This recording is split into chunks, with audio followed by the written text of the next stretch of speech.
Imagine a wife who craves an open marriage, then watches her world burn as her husband finds true happiness with another.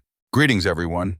I never imagined reaching a point where I'd seek help from strangers online, but here I am. My wife and I have shared a decade together, married for 8 of those years. We met during our university days, each being the other's initial and only partner. I genuinely believed our bond was exceptionally rare and beautiful because of this. Yet it seems that sentiment was mine alone. Some time ago, my wife started a new job. Initially, she struggled to integrate as she's always been quite reserved. However, with my encouragement, she befriended a group of women, some of whom were single, divorced, or simply dating, not married. At first, I was pleased by her new friendships, but soon she began going out for drinks, attending parties, or engaging in various activities her friends planned. Her behavioral shift concerned me, and I tried discussing it, though I wished not to control her choices. This change began affecting our intimate life. My wife wasn't typically the one to initiate closeness, but with her constant outings, she was either too tired or simply uninterested. Eventually, her workplace welcomed a new manager, and both my wife and her friends developed a fondness for him. She started casually mentioning him, but it escalated to her highlighting his approach to various problems that seemed unrelated to work. I asked about her fascination with this man, and she dismissed my concerns. She even started asking if I regretted not having more experience with other women. My answer was no. She was always all I desired. I distinctly recall seeing a fleeting hint of sorrow in her eyes, but she quickly changed the topic. Soon she began suggesting open relationships as a way to invigorate our marriage. I was stunned. My wife had never struck me as someone so open-minded nor particularly adventurous sexually. Initially, I declined and questioned if this idea stemmed from the new manager. She denied it, claiming she felt she'd missed out on experiences, but also didn't want to lose me, making an open arrangement seem like a safer path. I worried she was playing with fire, yet I reluctantly, naively, agreed. We established some guidelines, primarily that no one else would stay overnight in our home. For a year, my wife went on dates, had brief encounters, and then predictably found herself in a relationship with that manager. Meanwhile, I had a few dates myself, but no one-night stands felt right. My wife would occasionally ask if I was okay, but her actions never really changed. At some point, the deep affection I held for her, that pure, unique marital innocence felt gone, gnawing at me from within. I eventually went on a date with an incredible woman from South Korea. Our conversation flowed effortlessly. She possessed a quick, sharp wit and a smile that could make anyone forget their worries. This naturally led to more dates and then intimacy. Honestly, I'd never experienced lovemaking like I did with this woman. I never knew a partner could be so generous, making me feel so desired. Initially, my wife found my new relationship endearing, but as months passed, she started questioning my connection with my new partner. I quickly reminded her that this whole arrangement was her suggestion, and that she herself was involved with the very manager I'd been worried about. She fell silent. She seemed to want to speak, but held back her words. She began returning home earlier, surprising me with meals, and keeping the house immaculately clean. She also started visiting my workplace to bring lunch and initiated intimacy in our bedroom. Truthfully, if it weren't for her decision to open our marriage, a decision I also bear responsibility for agreeing to, all these gestures would have filled me with immense happiness.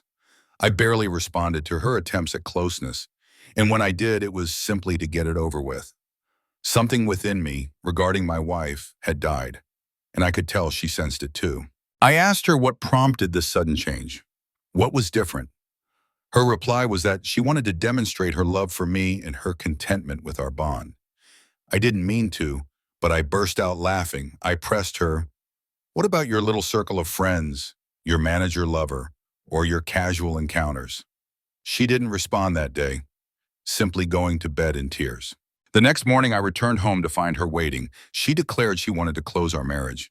This entire journey, she said, was a terrible error, that she regretted everything and wished for our relationship to become our central focus once more. I urged her to be completely honest, to tell me what had sparked this in the first place. And as expected, it was her group of friends who planted the idea, fueled by their various romantic exploits. When her manager appeared, he surprisingly endorsed this lifestyle, encouraging my wife to embrace freedom. Apparently, it evolved into an emotional attachment before becoming physical once our marriage was open. Wow, as if that makes it better. She described the experience as being intoxicated while driving a speeding car. It was thrilling, captivating, but the cost of her choices had become too much to bear. She now understood she never needed comparisons. What we had was genuinely special. Yet she felt she had destroyed our marriage and any prospect of a future together. I told her I might never be able to view her as my wife again, which caused her to collapse in front of me. I simply held her without speaking as she wept until she drifted to sleep in my arms on the sofa. Since then, she has resigned from her job and severed ties with all her friends and the manager. She even told me she's prepared to dedicate the rest of her life to amends, to work tirelessly to regain my respect as her wife. But I haven't ended things with my current partner. My partner, frankly, makes me feel truly masculine, like I can conquer challenges, a feeling my wife hasn't evoked in quite some time. The truth is, I'm unsure how to navigate this situation. I long to recover that unique connection if possible, but my partner essentially rescued me during my lowest moments. I desperately need guidance.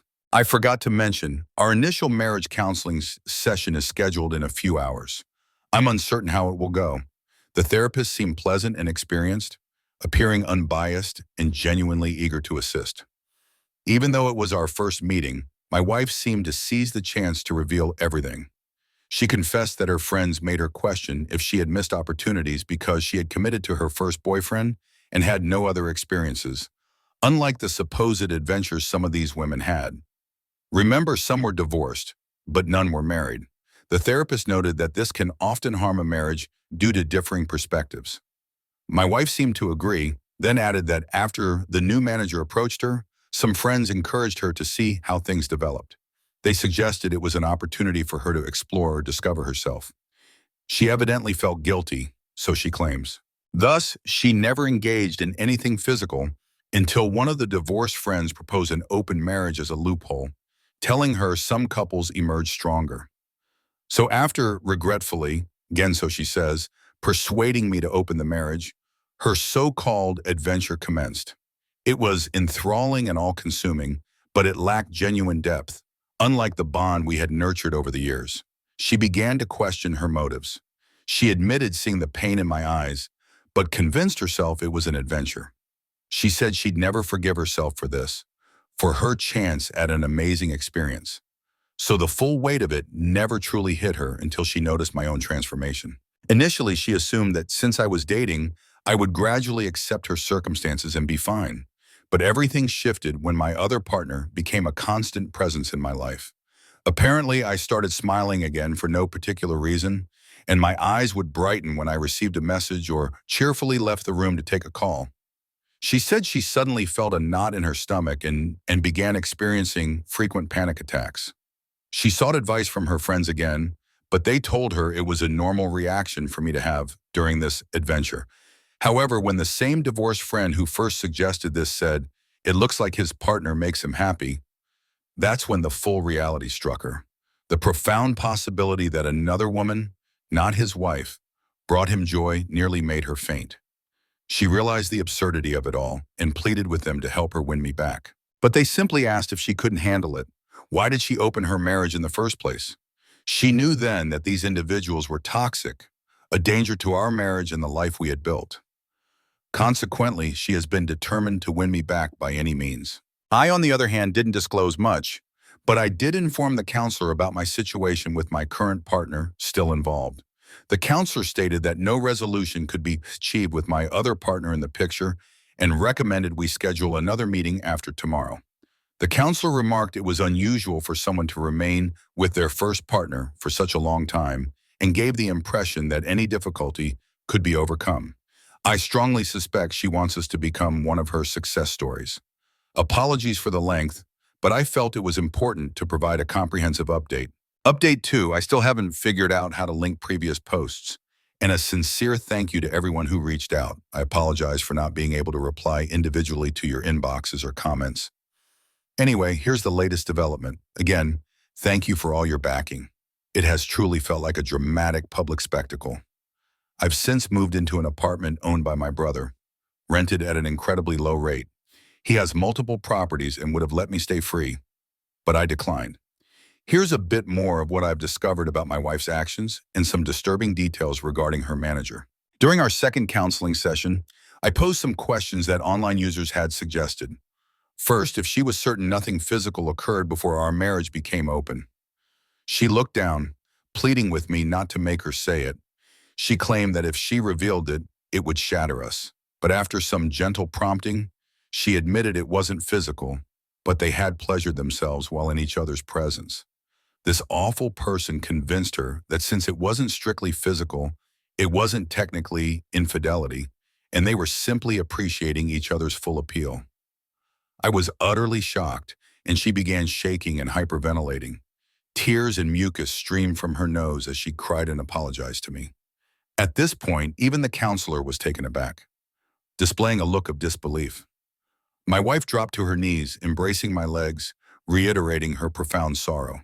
Second, I then inquired what truly altered her perception of him. She explained that after she began distancing herself from the group, his attitude towards her changed. Then one evening, as she was leaving a meeting, she passed his office and overheard him discussing her with another male colleague. He remarked on how easily he had seduced her and how she served as proof that quiet people can't be trusted. When the colleague asked if he genuinely liked her, his reply was that she was a pleasant diversion and he had absolutely no intention of ending things with his fiancée. He even added that this was merely to get it out of his system because his fiancée was the only woman who truly understood him, and he didn't want to break up with her. He also mentioned feeling bad for me, but that opportunity lost is opportunity gone.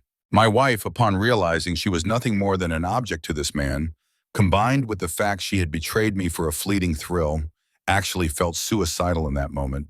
She said she left her workplace and was sick in the parking lot. She also added her initial thoughts were, "What have I done? And my love, please forgive me. I am so sorry." Third, I then asked if she loved him and when she stopped loving me. She looked directly into my tear-filled eyes and said she never ceased loving me, which honestly made the situation worse. She said he was just something different. She thought it was love, but now understood her foolishness. She squeezed my arm with surprising force and said she knew she had made a terrible mistake, but she missed us in the deep connection we once shared. She even proposed we move away and start anew, just the two of us, exactly as it was meant to be. I then told her it wouldn't be fair to my current partner and that I needed time away from her to process everything. At those words, she seemed to have a complete breakdown. She began sobbing uncontrollably, speaking incoherently. She clung to me as if I might vanish. It took some time for both me and the counselor to calm her down. The counselor managed to persuade her that perhaps a period apart could aid our healing. Now, I wish I could conclude the update here, but as we arrived home, I started packing. My wife received a video call on her laptop. It was one of her former friends, in tears. It turns out that after my wife resigned, this friend and the manager began their own affair. Apparently, she had a pregnancy scare, which caused him to transform into a monstrous figure. To make matters worse, she had a boyfriend with whom she envisioned a future. The sole reason she even had the fling was out of curiosity for the experience. How ironic that this seems to be a common theme. Her boyfriend discovered everything because he found an email between the two discussing the potential pregnancy, but the manager basically accused her of trying to trap him with a baby. Naturally, her boyfriend left her. The reason she contacted my wife was her belief that my wife had managed to salvage our marriage, and she was desperately seeking advice. I simply turned and walked away, and I've been staying in the apartment ever since. Update 3. My wife's erratic behavior and its impact on us. Several events have transpired, and I've made decisions moving forward. First and foremost, a heartfelt thank you to everyone who took the time to reach out and offer helpful advice, share similar life stories, or simply lend an ear for me to vent. It truly means a great deal. Indeed, quite a bit has happened. The former friend who had the pregnancy scare was in fact pregnant, but the immense stress of losing her boyfriend and the public humiliation from the affair led to her losing the baby. She became furious, unleashing a full-scale attack on the manager. She exposed him to all senior management and his fiancée. I happened to find his fiancée on a social media site out of curiosity, and this woman is essentially the epitome of a charming, small-town girl. Based on her profile, she's a special needs educator, a homebody, and deeply family-oriented. My immediate thought was, why on earth is he fooling around with other women when he has someone like her at home? Honestly, why men like him end up with women like her remains one of life's great puzzles. The former friend actually got in touch with me. She wanted my account of events because she was gathering evidence against him, but she wished to do it in person. She had already taken her health test, as had I, and I agreed. The moment I saw her face, I knew she was shattered. The dark circles beneath her eyes and her reddish irises clearly indicated sleeplessness and torment from her thoughts. She thanked me for agreeing to meet and immediately apologized for her part in my wife's adventure. It turns out she and my wife spoke again, and that's when she learned I had moved out. She didn't try to deflect blame, but wanted to accept responsibility, which is why she insisted on meeting face to face. I thanked her for her efforts, but asked why she would go to such lengths. She said losing both a child and the love of her life fundamentally changed her. She said she could barely look in a mirror without feeling revulsion, and she could hardly sleep, seeing only her ex's face the day he discovered the truth. This woman clearly despised herself, and the meeting might have been a form of self-punishment. She told me that since fraternizing among co-workers is a violation of company policy, especially given his position of authority, he would most likely be terminated and possibly blacklisted from the entire industry. However, the same fate might await her, and she accepted it. She left after hearing my side of the story and apologized once more. I needed to retrieve a few items from our old residence, so I chose a time when I thought my wife wouldn't be present. Unfortunately, she was there. What surprised me, however, was that she had most of our wedding photographs, along with others, spread out on the coffee table, and she was gazing at them. When she noticed me, I could see she was crying. She tried to embrace me, but I gently moved her aside. She attempted to offer me lunch, but I told her I wasn't hungry and wouldn't be staying long, just needed a few things. Before I could proceed, she said she had something important to show me. She pulled out her phone and displayed a message she had received 2 days prior from her former manager, who harshly criticized her. It was from a new number since she had blocked his old one. Apparently, my wife had assisted her former friend in exposing him to all relevant parties, and he was enraged. She said she got the idea from online resources about infidelity recovery. She believed that by revealing the secret, she was stripping it of its power and giving us a genuine chance. I told her I was pleased she had the courage to do that, but it changed nothing between us. I also informed her that I would be discontinuing marriage counseling, opting for individual therapy instead. This made her sob softly, and she said she understood. I know I should feel either triumphant about the actions taken or furious that it took this long, but I feel utterly detached towards her. This isn't normal, which is why I want to address it in individual counseling, not couples therapy. I have also consulted a divorce attorney, following my brother's advice, just to be cautious. As of now, I'm not truly prepared to salvage this marriage, and my wife seems to sense it. Before I departed, she tried to initiate intimacy, but when I declined, she yelled, asking, "What does my partner do for me that she cannot? What does she give that I, your wife, cannot?" She, in a voice so loud I'm sure the neighbors heard, declared that whatever I desired, she, my wife, would provide. I shook my head and told her if she still couldn't grasp it after everything that had occurred, then it was clear where our marriage was heading, and I left. This situation, dear reader, truly highlights the painful repercussions of choices. The unfortunate reality is that she would give anything to undo her past decisions, but life doesn't operate that way. Perhaps she can invest effort into understanding herself and evolve into a better partner, though it likely won't be with you, as she has already destroyed this life. One certainty remains: she will always remember you and regret her actions. That's more than many of us ever get.